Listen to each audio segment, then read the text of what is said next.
Oposição consegue assinaturas para mais uma CPI na Câmara de Porto Alegre, desta vez para investigar Secretaria de Saúde. E ainda... Sem título, sem festa, o retorno da delegação colorada a Porto Alegre. Deslocamento na região metropolitana. Daqui a 3 meses começa a funcionar o transporte hidroviário entre Guaíba e Porto Alegre.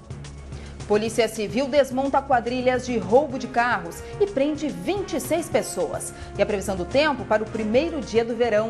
20 de dezembro, faltam 5 dias para o Natal e o Ubra Notícias está no ar.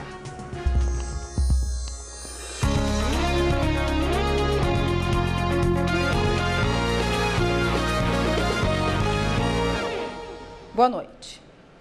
Depois de 11 meses, a oposição na Câmara de Vereadores de Porto Alegre conseguiu a 12ª assinatura para instalar a CPI da Saúde. No começo da tarde, o vereador Pedro Ruas, acompanhado de outros políticos, protocolou o pedido de abertura da CPI, que foi entregue à mesa diretora da casa. A assinatura que faltava veio da colega Juliana Brizola, que não é de oposição, mas sim do partido da Prefeitura da capital. E finalmente agora, em dezembro do ano em que nós, em janeiro, começamos a colher assinaturas, conseguimos o protocolo finalmente. A CPI deverá investigar as motivações para o assassinato do ex-secretário da Saúde, Eliseu Santos, e a atuação do Instituto Solos na Prefeitura de Porto Alegre. Conforme o Ministério Público, entre os anos de 2007 e 2009 foram desviados do município 10 milhões de reais, enquanto o Solos terceirizava serviços do programa Saúde da Família.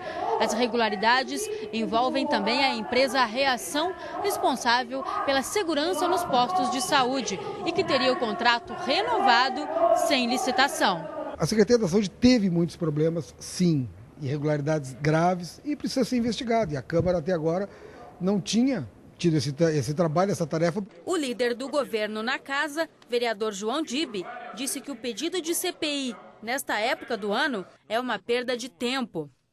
Porque, segundo a legislação federal, ao se encerrar esta sessão legislativa no dia 31 de dezembro, se encerra a Comissão Parlamentar de Inquérito e terá que ser votada a continuidade dela pelo plenário. Não vai acontecer isso. E depois nós vamos fazer o quê? Aquilo que o Ministério Público já está fazendo, aquilo que a Polícia Federal já fez. Nós teremos mais condições de investigação do que eles? Eu acho que não. Segundo a FAMURS, 241 prefeituras gaúchas vão aderir à mobilização nacional a favor do projeto de lei que divide de maneira igualitária os royalties do petróleo brasileiro. O protesto acontece amanhã. 100 prefeituras vão paralisar as atividades por pelo menos 2 horas. Mas a orientação é de que os serviços básicos sejam mantidos. Cidades da região das Missões são as mais engajadas. Só na manhã de hoje, 10 pessoas foram presas durante a Operação Covil. Foram desarticuladas 2 quadrilhas que atuavam na região metropolitana de Porto Alegre. 200 agentes do Departamento Estadual de Investigações Criminais cumpriram 31 mandados de busca e apreensão e de prisões temporárias. A ação foi realizada em Porto Alegre, Alvorada, Canoas, Esteio, Novo Hamburgo, Sapucaia do Sul e São Leopoldo. Ao todo, 26 pessoas foram presas e 11 veículos foram recuperados. Os grupos eram responsáveis por roubos e clonagem de veículos, roubos a bancos, estabelecimentos comerciais e residências.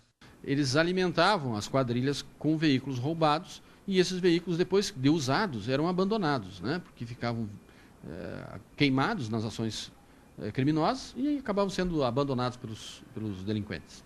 De acordo com o delegado Eliomar Franco, os grupos respondem ainda por 2 homicídios, tráfico de entorpecentes e pelo assalto à agência do Banco Sicredi no município de Barão, na Serra, em abril deste ano. A principal característica das quadrilhas era a utilização de fardas e viaturas clonadas da Polícia Civil. Chegaram ao ponto de clonar placas de viaturas policiais, ou seja, copiaram a placa de viaturas discretas, roubaram automóveis e começaram a usar essas placas nesses automóveis. E andavam com carteira de policial. Então, bastante ousados. Desarticulamos por completo os 2 grupos. Conseguimos apreender armas, conseguimos apreender veículos. O que nos faz crer que o grupo está completamente desarticulado. Os 2 grupos estão desarticulados. A A polícia investiga o que ocasionou a queda de uma idosa da janela de uma residência no final da manhã de hoje, em Porto Alegre. De acordo com a Brigada Militar, Olga Angelina Brambila Magnus, de 64 anos, morreu ao cair do segundo andar em uma casa do bairro Rubem Berta, em Porto Alegre. Olga estaria limpando uma janela quando escorregou. A perícia vai investigar a causa da queda, mas os indícios apontam que tenha sido um acidente. Um homem foi encontrado morto na Vila Dique, zona norte da capital. O homem teria participado de um assalto na Ceasa. Ele e um comparsa levaram R$ 4.500 de um produtor rural.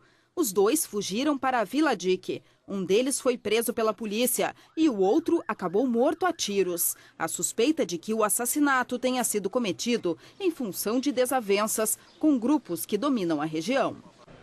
E mais famílias foram transferidas hoje da Vila Dique para o loteamento da Avenida Bernardino Amorim, em Porto Alegre.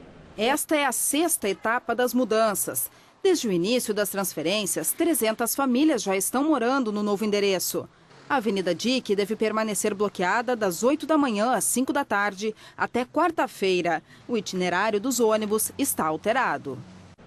A seguir, cidade de Guaíba, agora mais perto de Porto Alegre. Os detalhes no próximo bloco. O Departamento Municipal de Água e Esgotos, em Porto Alegre, oferece vagas para estágio de 6 horas a alunos de arquivologia, biblioteconomia, jornalismo, psicologia e publicidade. Interessados devem preencher cadastro na seção de seleção do DEMAI. É necessário apresentar RG e CPF.